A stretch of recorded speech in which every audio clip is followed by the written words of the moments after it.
একটু লাউ চিংড়ি করবো। এই যে চিংড়ি মাছ, লাউ, আদা বাটা, এর মধ্যে কাঁচা লঙ্কা আছে, তেল গরম হয়ে গেছে, চিংড়িগুলো ছেড়ে দিলাম। হয়ে গেছে, এখন তেলের মধ্যে জিরা সম্বার দিলাম, ওগুলো দিয়ে দেবো আস্তে আস্তে। দেবো আদা বাটা দিলাম, জিরে গুঁড়ো দিলাম, নাড়াচাড়া করবো।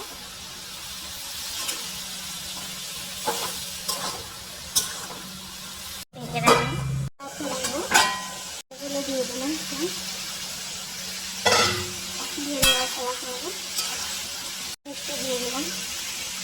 এই যে আমাদের লাউ ঘন্ট তৈরি। এখানে আর মাছের মাথা রয়েছে কাটা, কাটা তেল ফেল গরম কড়াই তেল, কাটাগুলো দিয়ে একটু হিং দিয়ে পেঁয়াজ আদা বাটা দিয়ে করবো। কাটাগুলো ভেজে তুললাম। এখন মেথি সম্বাদ দেবো।